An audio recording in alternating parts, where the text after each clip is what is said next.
the stewards were trying to find a way not to apply the penalty to Carlos Sainz. It was really no fault of his own, but the grid penalty is still set to be handed down. In 2004, Jeff Gordon hit some loose concrete at Martinsville Speedway that ended up damaging his car. At the time, NASCAR didn't allow any repairs under the red flag, and many thought it should have been allowed since that wasn't Jeff Gordon's fault at all. So, Joey, do you think the FIA should make an exception for Carlos Sainz? All right. Well, prepare for some bias here because, I'm wearing a Carlos Sainz shirt, smooth operator over here. Carlos Sainz, my absolute favorite driver on the grid. And I 100% think he deserves this penalty. So the reasoning is because he is not getting penalized for the car breaking. He is not getting penalized for changing parts. He is getting penalized because Ferrari does not have any parts left in their allocation. You have multiple parts throughout the season. You're allowed to swap parts. There's no problem with that. And the proof of that is Esteban Ocon, who also hit a manhole and is not getting this 10-place grid drop because they had parts within their allocation or were able to repair the parts that were damaged. So they are not past their allocation. This is not a penalty that is about what happened in Las Vegas. This is a penalty about what has happened over the course of the season, and Ferrari has not been able to stay within that allocation. Now, the allocation itself is its own separate thing, right? We've been talking about this allocation for parts. I don't remember the specifics of each part off the top of my head, but it's been getting smaller and smaller. It's gone from, 6 engines to 4 engines to 3 engines to whatever it is right now. And we've been getting more and more races every year. So it's harder and harder to stay within that allocation. And it almost guarantees that anytime a problem like this occurs, it's going to be some kind of grid drop, especially this late in the season. But we have heard hide nor hair of Alpine's issues with this. They also had to replace a monocoque and other components as well, and they have not gotten that same penalty. So I think that's the proof right there for me.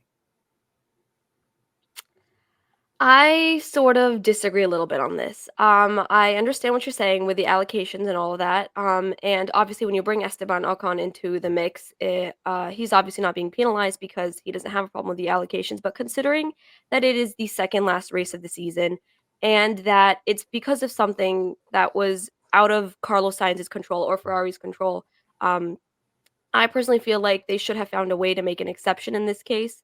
And I'm just gonna leave it at that. But I think that obviously there's a lot more to it. There's different sides or different ways that you can look at it. But I think that they should have found some way to make an exception because it's the second last race of the season, and at this point, not many of the teams have any of the parts left that they need. So I think that something else should have been done about this, or the penalty should have been changed because it's really gonna throw him from second place all the way to 12th place. And I just feel like that's a huge, huge penalty for what happened. Yeah, well, I mean, Joey, it's not that I disagree with the points you're making about the allocations, and Ferrari maybe should have left themselves a little bit more breathing room so that they didn't have to find themselves in a position to take this grid penalty on with just a couple of races left in the year. It's that the reason that we're having this discussion is, to Esha's point, something that was completely out of his control, completely out of Ferrari's control. And I also feel this way based on a statement from the stewards. I just want to read for everybody here. Accordingly, the mandatory penalty specified under Article 28.3, apologies to any Falcons fans watching, of the sporting regulations must be applied. The stewards note that if they had the authority to grant a derogation in what they consider in this case to be mitigating unusual and unfortunate circumstances, they would have done so. However, the regulations do not allow such action. Are you kidding me? You are the race stewards. You are the ones who have ultimate authority here in this situation. So how can you sit here with a straight face and say, yeah, well, we know that it wasn't your fault. We know that it was something out of your control. But the letter of the law that we have here says that we have to go ahead and give you this penalty that we feel bad giving you, but there's nothing. I mean, that to me, just, I don't even know what we're doing here. Well, I don't know what to say to that.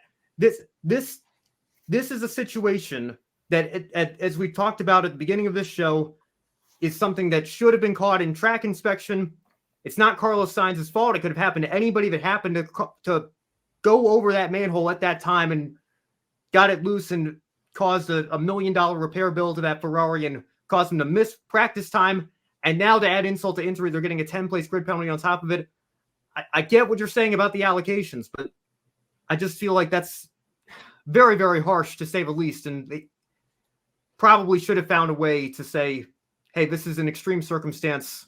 We're going to allow you to take on a new component without dropping you 10 places down the grid, which, to Esha's point again, it was a front row qualifying time. And now Carlos Sainz is in the middle of the pack down from P2 all the way to P12. It just seems very, very harsh to me.